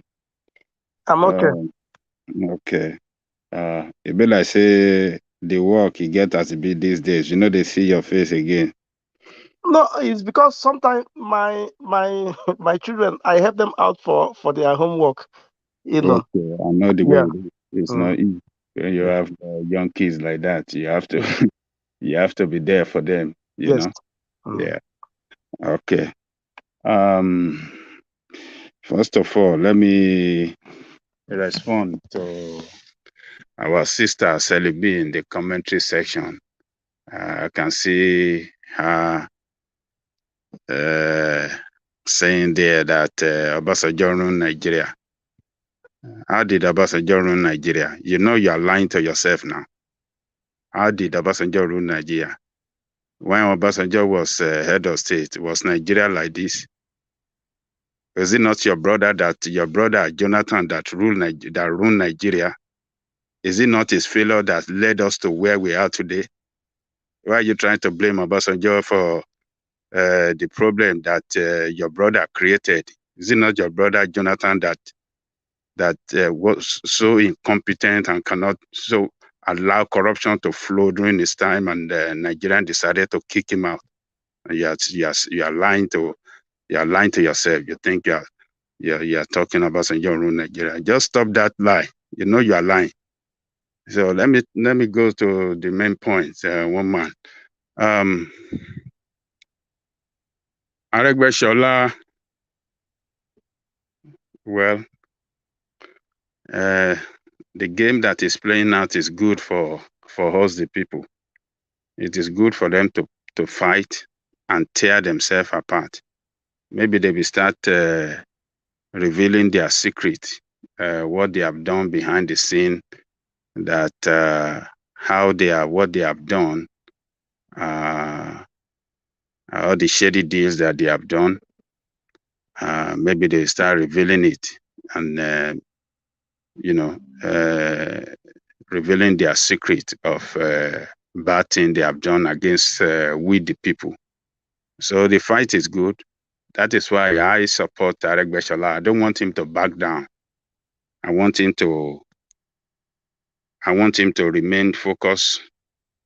I want him to continue the Do fight. you think he's fighting a righteous fight or a fight of self-interest? Well, politician in Nigeria fighting a righteous fight, I don't know. But I know that he's fighting for his political relevance. Okay, so self-interest. Yes. Is after Tinubu's crown in Yoruba land? No, it's not after Tinubu's crown. It's just trying to put a stop to Tinubu's dominance over him. I think he has served Tinubu for a long time. But Tinubu has just served like him more. Who served who more? He served Tinubu. More? He's been more committed to Tinubu from day one. He was the campaign manager of his campaign. I mean, Yes. he was the campaign director of Tinubu. Yes. Before that drove So Tinubu. he was a bag carrier to Tinubu, and as reward, Tinubu gave him a commissionership in Lagos State for 2 terms, 8 years, the most cushy job, infrastructure. And after that, Tinubu made him governor 2 terms, just for being printing posters for campaign. No, you can't say it's a bag carrier to Tinubu. Yeah, it was more or less. That's more or less the role now. No, you can't say that because a person who is a campaign director, that is a capable person to lead a campaign, to direct a campaign. He is a very competent person. So Tinubu knows him as a very competent person, and he did a very good job that, won the governorship for Tinubu, and he got rewarded for that as a commissioner for works in Lagos for 8 years. And very, very loyal guy, and he demonstrated it throughout. Very, very loyal. Yeah, very loyal to Tinubu. Yeah, are very you loyal. sure about that? I'm telling you what I know. I know them. Very loyal to Tinubu throughout his 8 years. And, Tinubu knew him well. That is a loyal guy. That is why he sponsored him to Osun to go and become governor over there too. He knew his loyalty. If he's not loyal and if Tinubu does not trust him, he will not sponsor him to be the governor. So, and is it that loyalty we are seeing demonstrated now? Let me tell you this: he's loyal to Tinubu, and that is why he accepted Tinubu when he was governor. Tinubu nominated his brother to be his chief of staff. The present governor in Osun State was Tinubu. I mean, you say Tinubu brother, and Tinubu nominated that one for him to be the chief of staff, and he accepted it. That is loyalty, right, to the boss. And he was there for 8 years. Is that loyalty, or was that Tinubu was going to make him governor, and the conditions was that this person comes in that capacity? So that was the trade-off. Now it was a trade-off. Now it was that was for his own self-interest. Can I tell you something, woman? Yeah. If he had wanted to fire that guy before he left office, he would have done so, and nothing would have happened. And he will have established himself, because being in control as a governor, he will have established his political stronghold. Who controls the assembly? Who controls the assembly in Osun State? What do you mean by who controls the assembly? Governor. Tinubu controls the assembly in Osun State. What do you mean by who control? Tinubu sponsored most of the assembly members. Hold on, forget about them. Governor have power to dictate whatever he wants for the assemblyman. You don't see what this guy is doing in what do you call it? in Edo State. They have 24 members assembly men. He fired the rest of the only 9 that that are in control. 9 Are the assemblies that are assemblies passing not budget. elected members? They were elected members. Right, But yes. yes, they are elected members. That's what I'm saying. Look, Nigerian situation is not a normal situation. So Governors in Nigeria have turned themselves to God. what I'm saying is, Aregbesola, Tinubu could have impeached him if He he had cannot. If he try it, he will have subdued him because as a governor. subdued him. He Yes. controls the assembly. The assembly What are can you impeach a talking governor. about? Can the What are you assembly impeach talking a governor? What are you talking about, governor? You think it's easy? Except a governor that is foolish that will be impeached. You don't know the way he works out. You will kick their ass. They won't be able to gather. They won't be able to hold that session for impeachment. And no matter what it's going to be, it's not going to be the entire assembly that will be on the side of impeachment. Some will be loyal to the governor too, and they can use that. You'll be getting all their information and their. Don't you see what what's the name of this guy in Edo State did when they were trying to impeach him? He went and opened the roof. He took off the roof from the assembly and locked the gate. They can't gain entry. Look, there's a way to do it. Yes, you could have the control of the assembly, but I mean, Oshiomhole had the control of the assembly. He had the majority people of the assembly, and they actually wanted to kick this guy out. But it treated them the best way he could treat them, to show that, look, I'm the executive governor. Don't mess with me. I can even use the police to harass you. I can use all the power I have to harass you whatsoever. So what I'm trying to say here is that Tinubu nominated his brother to be his chief of staff, and he was there with him for 8 years. That is loyalty to Tinubu. And after he was leaving, Tinubu told him again, hey, let this your guy, your chief of staff, be the next governor. And this guy accepted again. That loyalty to Tinubu is on reserve. This is a strong loyalty.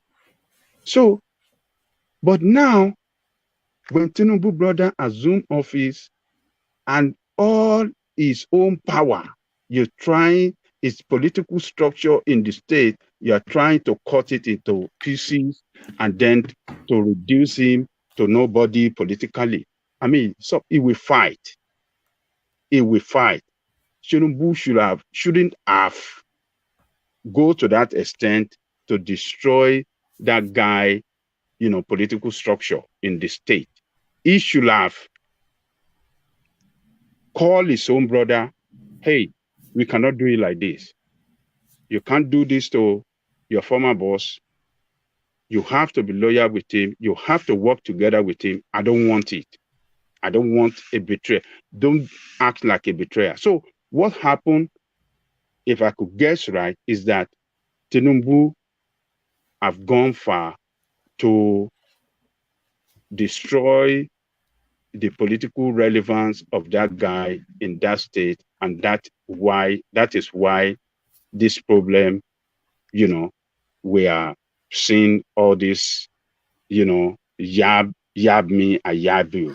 And from Aregbesola's speech, which I read in totality, he was indicating that they can move somewhere else. So he's saying that he can essentially move his structure to another place, which will be the PDP, I'm assuming. So if he moves to the PDP, how much of the APC would it take with him?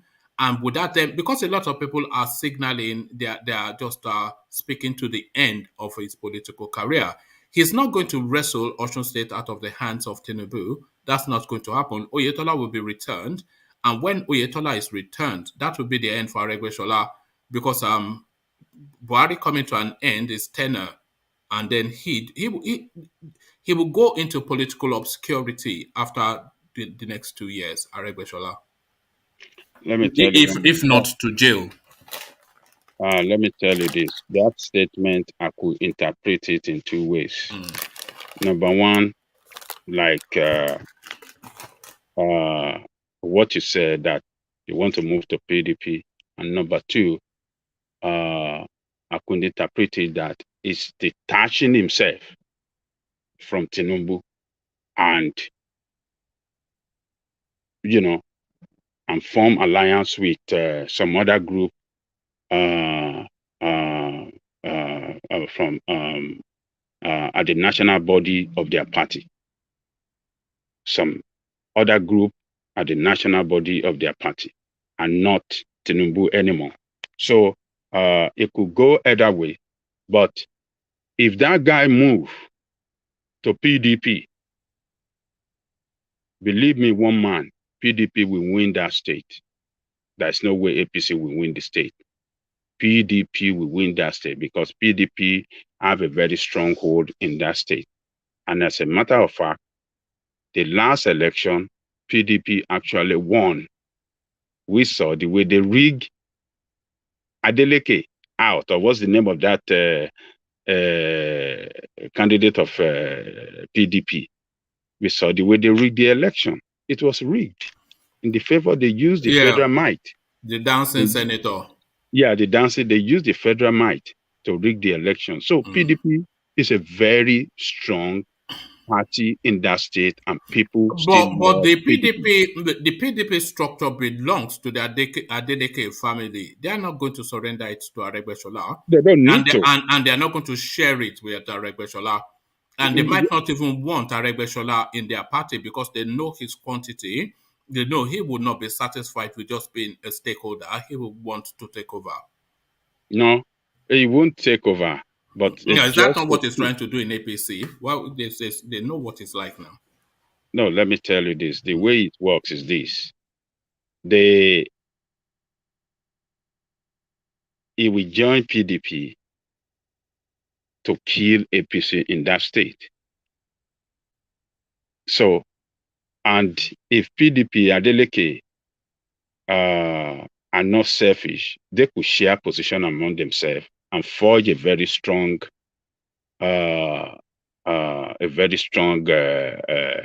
party or coalition in that state against Tinubu influence, in the state. So it's, you see, a politician.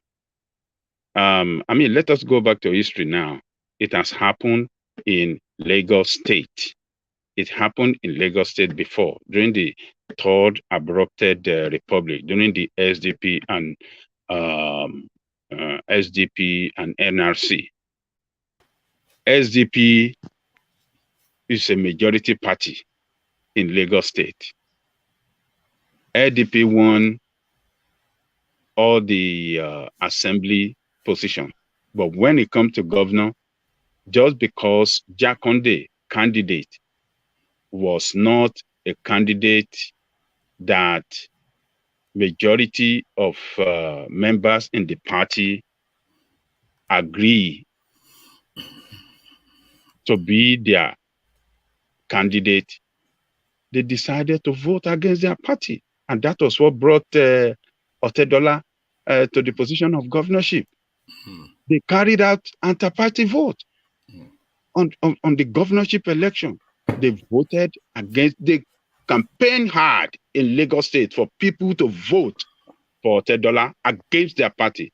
And that was what happened. So they could do that the same way in Osun State. It's just to kill the enemy. Let us kill the enemy. What does Aregbesola want? Political relevance. That's number one. Okay. What does that mean? He wants to have control of the state. That's what he wants. Yes, he wants to have control. But if he cannot get it at the APC, and it crosses over to the PDP when they know that is what they want, and that, like you said, traditionally a PDP state. So are they going to let him in? And the Adeleke family, who control the PDP and traditionally the state, are they going to allow him the space to come in, knowing full well that is somebody that they would not be able to contain? They will let him in. To They come might and, not to give come him and the. take over. No, not to take over. But he's going They to try will and let. take over now. We know he No, wants to it's take not over in possible. APC. No, They are no, not no, letting no, him. So no, no, no. is he going to go to PDP and change his mind that he doesn't want to take over anymore? No, no. Let me tell you this: PDP sees APC as their enemy in the state, right? And him, Aregbesola, sees the current administration of APC, sponsored by Tinubu, as his own enemy too. So both of them at that uh,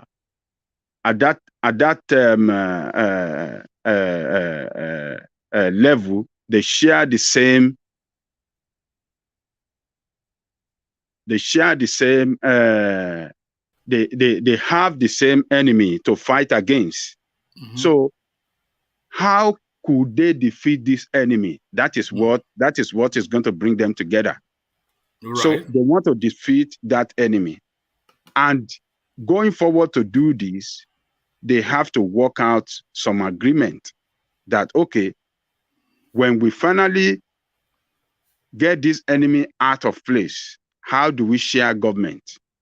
So they will agree on what to do. So they won't just do it. It won't just go there and join them and say, okay, let us fight again, and without having its own interest to protect. If we have its own interest, they will work out some modality how they are going to share government. That is where it's going to work out. So it's just to their alliance will be to kill Tinubu political interest in that state. That is what they want to achieve. They want to achieve that somebody cannot sit in Lagos and still control Osun State. And the PDP share the same view as well. They share the same view, they share the same position, and they will work together to achieve it. So forming alliance to kill enemy from outside the state, and then they will work out modalities on how to form government when they eventually take over the government. As long as they are faithful with each other, yes, they could do it one man. It's not something unachievable. They can achieve it, and I believe they will achieve it if they work together. That will be the end of Tinubu's interest in that state. All right, but would Aregbesola even get to that stage with the way Gbajabiamila is moving against him? 165 billion prison funds. He set up a probe panel to probe Aregbesola, and we know Aregbesola is corrupt. I think we all know that. So now they are bringing out his books now to have him contend with that. So are they looking to keep him busy just for the politics to take place? What are you making then of Gbajabiamila's move? Let me tell you this. I like that move. But if Tinubu want to use Gbajabiamila to win shunt Aregbesola, I think is playing a very dangerous strategy. A strategy that could work against himself as well. Because Aregbesola, I believe, will have some secret about Tinubu that it can reveal to the public. It can put out there to the public too, that can hurt his presidential ambition. And what do you call this guy? That guy in Lagos as well. Ambode have some document too that it could, So yeah, I like it. Yeah. Can I say something? Yeah, what you just picture is exactly what is going to happen. Yes. What you just picture, what you just say now is exactly what is going to happen. That Aregbesola is not a dummy now. Well, I like it. I like him to pursue to pursue the investigation on Aregbesola. I mean, I'd like Gbajabiamila to pursue investigation of Aregbesola. And that will make the job good for us. I mean, that will tear them apart and kill them and expose them and rubbish them completely. I want that because Aregbesola, I believe, if we fight back, and a lot of people, everybody will come out as well. A lot of people that have something against this Tinubu, before you know it, everything will start. Information without spinning out there, and that is the end of his political presidential ambition, and that could bring more problem on him. Aregbesola will not go unscathed if they go down that route. For everything that Aregbesola has on Tinubu, he is also implicated. If you are saying he was his right-hand man from campaign to governorship, etc., then he will be equally implicated and culpable in most of the things that he can throw against Tinubu. So if he stabs Tinubu, the blade will cut through to him as well. Well, that is one side. You are looking at it right there. But I believe they will hurt themselves, and that is good for us. I don't care if he'll be culpable in anything that is going to reveal against Tinubu, but I like them to play this game hard and then kill themselves politically. That is what I want. So, but if they want to wish on him, it's going to result to this, what Yoruba says, how did they say it? Adete o le fun wara, ṣùgbọ́n lè dá wàrà nù. You see, a leper cannot make milk, but he can kick the bucket of milk. He can kick it. He can kick it and throw it away. So that is how that is what we are going to see. So it will fight back because Aregbesola will not stop, because they want to kill his political base. They want to kill his political relevance in that state. He must surely fight. And I bet you one man, they will fight it hard, and Tinubu is going to be the loser at the end of the day. I know that for sure. A lot of things will come out against him that they have all his secret now. They know him. They know everything about him. They know everything they've hidden for him now. And you can look, if you are a leader, the people that you should fear most are your follower, particularly your close associate. You have to listen to them sometimes. If they need something, you listen to them because they know you, they know you well. They know your strength and they know your weakness. But if you think that you want to turn yourself to God and you want to trample on them and think that they cannot fight, as little as they are servants, they are the one that will easily kill you. They are the one that will easily kill him. So if you think that he can just rubbish this guy and think he's gonna get away free, no, it's not gonna go. It's not gonna get away okay. free. Okay. Yeah, go on. Yeah, I want to ask a question. Ever since Tinubu came out to start vying for this presidential ticket, why is it that I never see Fashola, this Aregbesola, and others, following him? That's my question.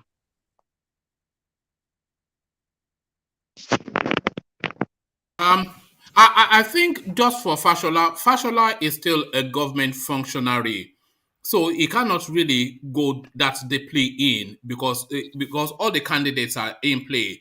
So he cannot really declare for. We know he's a Tinubu man, but is a minister of state, so he cannot really come out into partisan politics that aggressively. But when Tinubu gets the ticket, and if Tinubu gets the ticket, then you hear them all lining up. But that's just, I think it's just because really the positions of their jobs, But the ones that are outside of politics is what I'm not hearing enough from, But we heard from Shatima, who's declared for Tinubu, And we've also heard Ganduje declare for Tinubu. We know Sanwo-Olu has declared for Tinubu. Oyetola declared for Tinubu. But the ones at the federal level that hold federal portfolios, by virtue of their position, I think they're just holding steady for a moment. Okay. Yeah. We can't hear you, Ajale Koko. Oh, okay. Yeah. What did you say now? No, he was that UK was asking that he's not heard people like Fashola come out and back Tinubu up. Oh, And okay, yeah. I heard I your was explanation. Yeah. yeah. I heard your explanation. All right. And do you agree somewhat with it? Oh, yes. That's why. I mean, it's still in government. It can't be jumping after Tinubu now. The road is not clear yet. Yes. It's when the If it's a Tinubu party candidate, everybody will start talking. Everybody, yeah. So. All right. So Nigerians should be thankful Buhari is doing them big favors. Yemi Osinbajo speaking to his own politics, painting black as white, telling us that because of Buhari's scrupulous ways and his sincere ways and whatnot, and his honesty, and we should be grateful that he has made the country better than it ever was before. So Yemi Osinbajo painting black as white as usual, as lawyers do. Yeah, can I say something? Yeah, go on. Well, no matter how bad you will look at Buhari, I think he has done some things that even the PDP didn't even do. I mean, let us be honest. The reason why I'm saying I have an in-law who just came back from the eastern part of the country. He said that he drove from Enugu to Umuahia. There wasn't any pothole. And at the same time, and this road, they have been awarding this road so many years. I think right from 1999, the road they couldn't do the road. Then my own part of where I come from is also a federal road. As I'm talking to you, one man, they are working on the road, which this PDP when they were in leadership, they couldn't do it. When they award the road, they will eat the money. No matter how bad it is, quite sure the Buhari, as you say, he was like more of for Fulani people, not all Nigerians. But at the same time, they are doing something. That's why all I want to say. Do you think we just blindly hate Buhari just because it's Fulani? Well, do you think we just blindly hate him? The reason why we blindly hate is because of the killers, the killer herdsman. And him not doing anything about it. Yeah. Because they really killed a whole lot of, and this Boko Haram, the thing even come in a very full force, which they will say they are fighting. I mean, we don't know which is which now. But in terms of infrastructure, I mean, he has been trying his best. Because if let's say PDP, when they were in leadership for that 16 years, and did what Buhari are doing, I mean, the country would have been in a very better shape, because there was so much embezzlement in PDP. And as we were even talking, nobody have even account of anything. They haven't even hold anybody responsible, for that, for the money being looted from up to from 1999 to up to when they left the government. But I mean, for that side, hey, one man. Madam again. My insurance is calling me. My insurance your is insurance, calling me. look at that. All right. Thank you. But to what UK is saying, that are we somewhat unfair to Buhari just because he's just some Fulani guy? Do you buy that? I don't think it's because of that. I don't think it's because it's a Fulani guy. I don't think that is why we are we speak against the way he governed the country. His style of governance,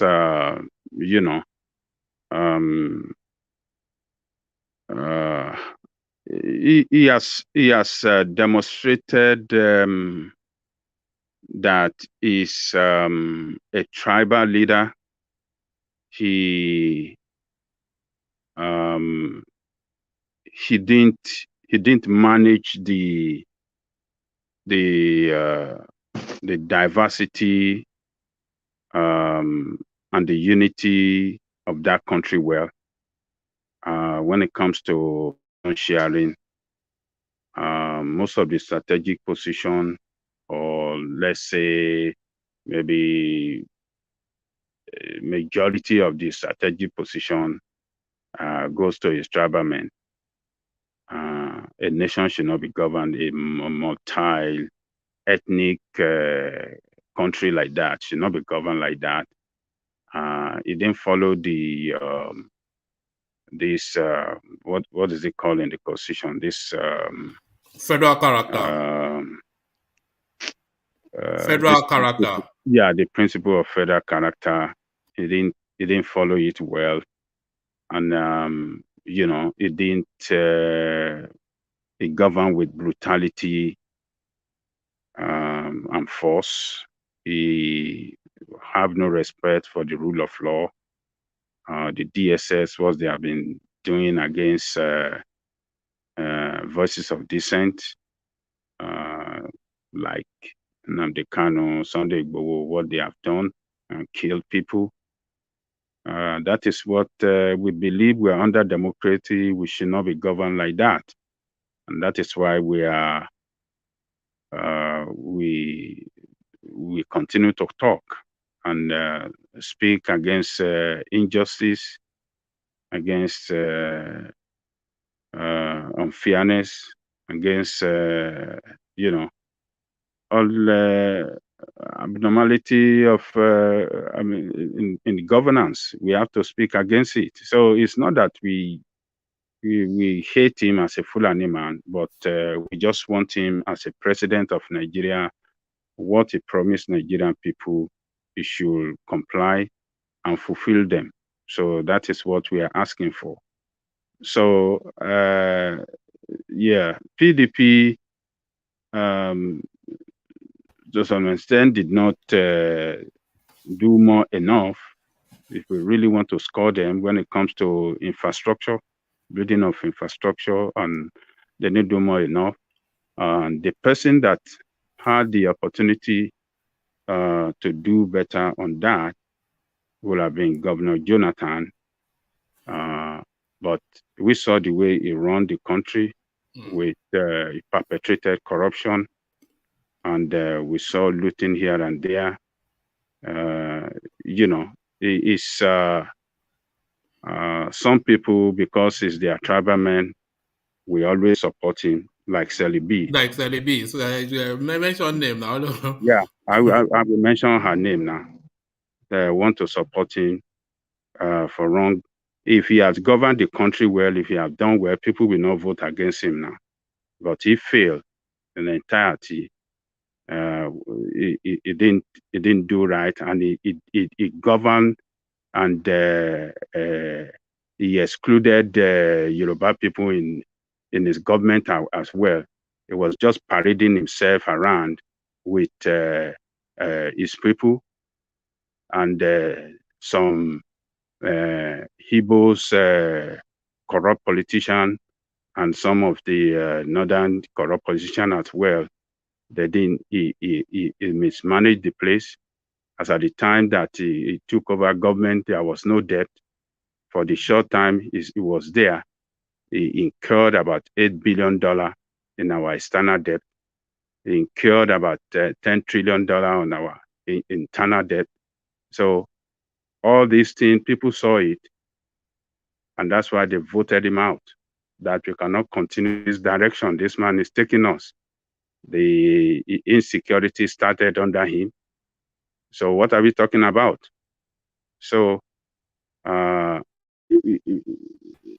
if he had focused more on the development of this road, look at how many times they awarded that Ibadan and all this road that this guy was talking about now. They were all looting the money. Look at Niger Delta. He was there. What did he do to develop his people in Niger Delta, where they get the oil from?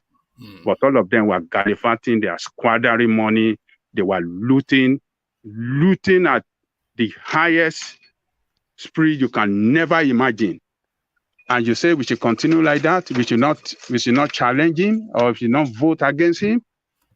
I mean, you guys, Shld, you should have to wake up. I think you live in abroad, you know how things work better. We can't say because one person is your tribal man and you want to continue supporting him for ruining the country because it's your tribal man. I don't know what you benefited from him.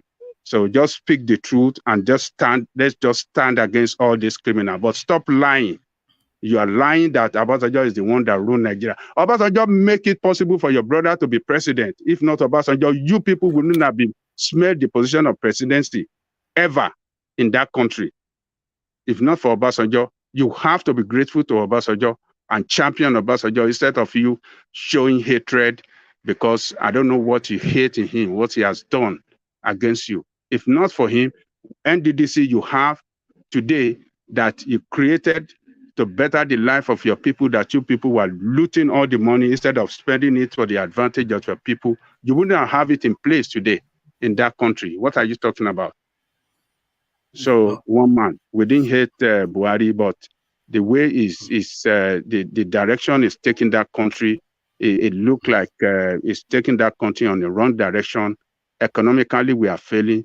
Politically, we are disintegrating. You know, everything is falling apart in that country, and we have to say the truth. You are increasing. I mean, look at what do you call it? Refinery. He promised that he will build those refinery in 2 years or maybe in 3 years. It's 7 years down the line or 6.5 years down the line. Has he rebuilt any refinery? No. And they keep voting money to refurbish or to rebuild the refinery. It couldn't achieve it, but they are looting the money. So we have to speak out. The way we speak out against Jonathan, we have to speak out against him too. We shouldn't be shy of speaking out against this criminal. So it is not hatred because it's not our tribal man, but we're speaking against him because of the bad governance that is running in Nigeria. Okay, can I say something? Yeah, come in. Yeah, I mean, see, the level Nigerians are now, I think Nigerians, they don't even think whether you are this tribe or you're this tribe. When you get it right, I think everybody will hear you. I mean, that's the level I think our people are now. Because if you do it right, whether you are Yoruba, Igbo, Hausa, or Kanuri, or wherever tribe you are, when you get it right, everybody will praise you that you get it right. Because for the fact they are not getting it right or they are not doing what they're supposed to do, that is why we are coming out here, keep shouting, because we need a better country, we need a better place. Because we that is outside the country, we see how things are being run. When you go for anything, you see those things. You just get it at very easy. For the fact you have all the information they're asking you, they will do everything without even asking you any penny. But imagine in Nigeria, for you to even get a little thing. Look at. I was watching this morning about this fuel scarcity. I was just laughing. I said, "Which kind? Do you know? Since when I was growing up, that fuel scarcity had been there. Could you imagine until now? I'm even my early 40s. The thing is still there. I mean, which kind country are we? Are we? It's better that the country is being scattered now. People, every tribe take each of their own country and manage, than lumping us together like that. The same year we keep hearing the same thing. Nigeria every year is corruption. Every year corruption. Every year looting. Every year. You see how this country is going to survive one man? Is the country even going to survive? Okay. Look at. As I was talking to, it's not insurance people. They call me. I send them a message, just a message that I want this. They just responded to me. to tell you where a country that is run very well. No, they're after your money. Oh, that's why no. I know they're after my money, but I mean, they're giving me the service now. You know, when you pay, you get your service. Is it not so? Without any stress. But for Nigeria, you will pay. For you to even get the service is a problem. Look at, I went to do my passport. They said they will mail the passport. They are still mailing the passport till now. While my American passport, they already mailed it for me far back. Is there a country? I mean, sometimes I'll begin to think. I mean, well, I'm not that kind of person. Does America accept dual nationality? Yes. Okay. So for the fact, we're in a country that even the people that come from that country find it difficult to even eat. Just to eat. I'm not even talking about living a small good life where maybe in the weekend you take your family, you go somewhere and look for sightseeing. When would that one happen in Nigeria? One man. All right. UK, let's hear from the chap that's just joined us. How do you pronounce? Oh, you've changed it to Mike. So yes, I was struggling in my head how to pronounce that name that you came with, which is some hard from the interior Igbo name, but thankfully to Mike now. So Mike, let's hear from you. You've been hearing the conversation. What would you like to contribute? We can't hear you.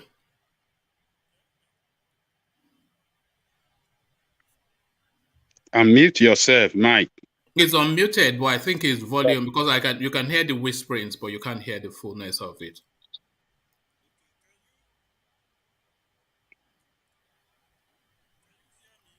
No, maybe remove the thing, remove the headset from the computer and see if that works. We can faintly. The volume, I think, is low. Volume, I guess. Yeah, the volume is low.